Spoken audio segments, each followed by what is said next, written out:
పేదవాళ్లకు ఇప్పటికి కూడా భూమిని నమ్ముకొని బతికే రైతుల భూముల్ని అక్కడ 10 లక్షల రూపాయలకు మాత్రమే ఇస్తామని 40-50 లక్షల రూపాయలు ఉన్నప్పటికీ కూడా 10 లక్షల రూపాయలు ఇస్తామని చెప్పడమే కాకుండా వాళ్ళు అన్న మాట ఏంటంటే మాకు 10 లక్షలు కాదు 40 లక్షలు కాదు, తల్లిని పిల్లను వేరు చేస్తే ఎంత పాపం తగ్గుతుందో రైతుల్ని భూమి నుంచి వేరు చేస్తే అంతే పాపం తగ్గుతుంది. రేవంత్ రెడ్డి గారు, నీకు ఓట్లు వేసి గెలిపిస్తే మా వెనుకబడ్డ ఈ కొడంగల్ నియోజకవర్గంలో ప్రజలకు లాభం జరుగుతుందని చెప్పి ఆశించడం కానీ కొండ నాలుకకు మంది ఎత్తే ఉన్న నాలుక పోయినట్టుగా మా భూములు ఇట్లా గుంజుకుంటామని చెప్పి ఆశించలేదు రేవంత్ రెడ్డి గారు అని చెప్పి వాళ్ళు ఎన్నిసార్లు ప్రభుత్వ అధికారులు గ్రామాలకు వెళ్ళినప్పటికి కూడా మేము ససేమిరా భూములు ఇవ్వమని చెప్పిండ్రు. ఇన్నిసార్లు చెప్తున్నప్పుడు వాళ్ళు పాదయాత్రలు చేసిండ్రు, దొరికిన లీడర్ కల్లా దరఖాస్తు ఇచ్చి దండం పెట్టిండ్రు, అధికారుల చుట్టూ తిరిగిండ్రు. ఇంత ప్రశాంతమైన ఉద్యమం ఇట్లే కొనసాగితే రేపు ఆ నియోజకవర్గంలో రాజకీయంగా నాకు పుట్టగతులు ఉండవనేటువంటి భావించి నేను తలపెట్టిన ప్రాజెక్టు కనుక అమలు కాకపోతే నా పరువు పోతుందని చెప్పి భావించి వాళ్ళే స్వయంగా ఒక స్కెచ్ చేసుకొని ఈ ప్రజాస్వామికమైనటువంటి ఉద్యమాన్ని హింసకు తీసుకుపోవాలని చెప్పి వాళ్ళే కుట్రపూరితంగా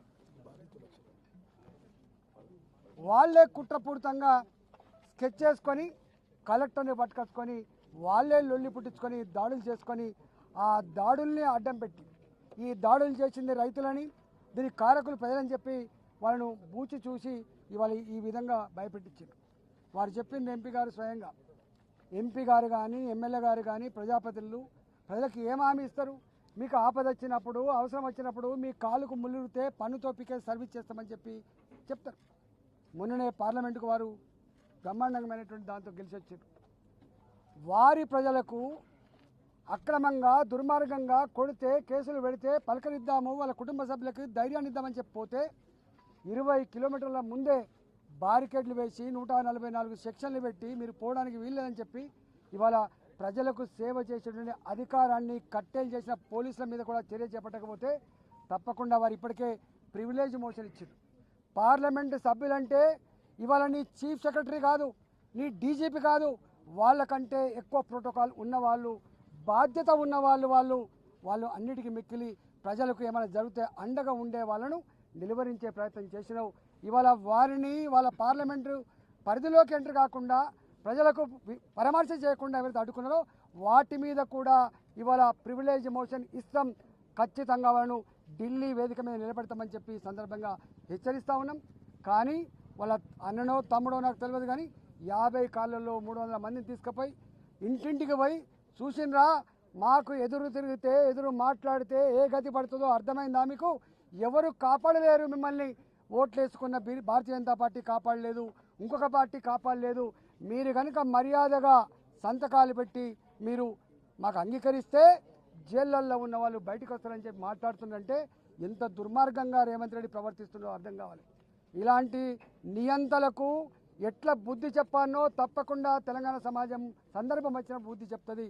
అక్కడ ఉన్న రైతులంతా కూడా దుద్యాల మండల పరిధిలో వారు ఇంతకుముందు చెప్పినట్టుగా 3 తండాలు కావచ్చు, 2 గ్రామాలు కావచ్చు, ఇవాళ మా లంబాడ రైతాంగానికి ఆతికడి లేచిన నువ్వు ఇవాళ భూమిని నమ్ముకొని వ్యవసాయం చేసేవాళ్ళు రక్తాన్ని చెమటగా మార్చి దేశ ప్రజలకి బుక్కలు బువ్వబెట్టే రైతాంగానికి నువ్వు సంఖ్యలు వేసినావు, ఆతికడిలు వేసినావు, వాళ్లకు థర్డ్ డిగ్రీ ప్రయోగించి హింస పెట్టినావు.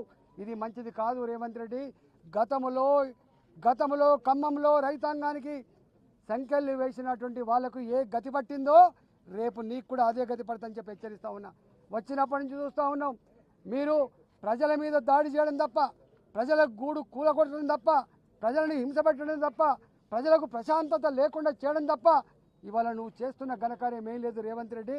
నేను ఒకటే మళ్ళొకసారి హెచ్చరిస్తూ ఉన్నా, ఇవాళ ప్రజల కన్నీళ్లు చూసిన వాడు, ప్రజల్ని హింస పెట్టి సంతోషపడ్డవాడు, శాడిస్టు ఎప్పుడు ముందడవాడు. కాబట్టి ఇప్పటికైనా వారు చెప్పిండ్రు, నీ ప్రాంతం నీకేం మమకారం ఉందా ప్రాంతంతో? నీకు అక్కడ భూమి ఉన్నది కాదు, నీకు ఇల్లు ఉన్నది కాదు. ఇవాళ నీకు ఎవరైతే మద్దతు పలుకుతున్నారో వాని ఎవరికి అక్కడ ఇల్లు లేదు, వానికి ఉంటే భూమి లేదు, వానికి పోయేది ఏముంటుంది?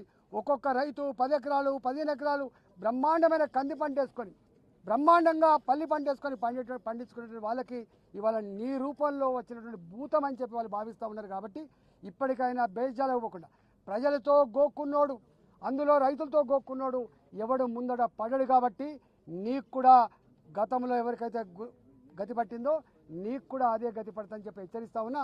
మీరు ఇప్పటికైనా బేజాలకు పోకుండా నేను చెప్పిన వాటి మీద తప్పకుండా మీరు విచారణ జరిపించి ఇలా బేషరతుగా వాళ్ళు విడుదల చేయాలని చెప్పి భారతీయ జనతా పార్టీగా డిమాండ్ చేస్తున్నా. లేకపోతే ఖచ్చితంగా చట్టం ఉంటుంది. చట్టాన్ని నమ్ముకున్న వాళ్ళం మేము. ఇవాళ అనేక మందికి గతంలో ఇట్లా వివరించిన అధికారులకు బానిసల లెక్క హుజూర్ అంటూ పైన ఉన్న ముఖ్యమంత్రులు పైన ఉన్న మంత్రుల ఆదేశాల మేరకు ప్రవర్తించిన నాయకులకు ఏ పనిష్మెంట్ జరిగిందో ఇప్పటికైనా అర్థం చేసుకోవాలి. రాజశేఖర్ గారి పీరియడ్లో గిట్టే అయింది, ఏమైందో చూసిండ్రు. ఇవాళ ఈ పోయిన గవర్నమెంట్లో ఏమైందో చూసినాం, ఇవాళ ఈ గవర్నమెంట్లో ఏమైందో చూసినాం. అధికారులు కూడా చట్టాన్ని పక్కకు పెట్టి ధర్మాన్ని పక్కకు పెట్టి బాసుల ఆదేశాల మేరకు ప్రజల మీద దౌర్జన్యం చేసే దుర్మార్గులకి ఎట్టి పరిస్థితి వదిలిపెట్టే ప్రసక్తి లేదు. మేము న్యాయపరమైన కొట్లాడతాం.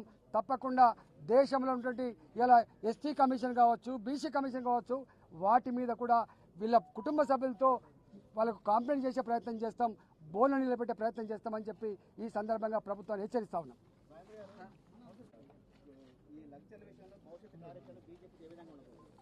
ఇవాళ ఎంపీ గారు మేము ఇవాళ ఆ ప్రాంతానికి పోతున్నాం. ఒకటే ఇవాళ ఫార్మా కంపెనీలు ప్రజలకు సేవ చేసే కంపెనీలు కావు. వాళ్ళు ఏమైనా కంపెనీలు పెట్టుకోవాలనుకుంటే, లాభాలు తీసుకోవాలనుకుంటే వాళ్ళు ఎక్కడైనా భూమి కొనుక్కోవచ్చు. కానీ ఇలా ప్రభుత్వం ఓ ప్రాజెక్టు కోసం భూమి సేకరించుకోవాలి, ఓ స్కూల్ కోసమో ఓ కాలేజ్ కోసమో సేకరించాలి. కానీ ఇవాళ రియల్ ఎస్టేట్ బ్రోకర్ లాగా వాళ్ళతో కుమ్ముక్కైపోయి రైతుల భూములు గుంజుకొని ఇవాళ ఫార్మా కంపెనీలకు పెద్ద కంపెనీలు కట్టబెట్టే దానికి మేము వ్యతిరేకం. దాది తప్పకుండా రైతుల పక్షాన ఉంటాం.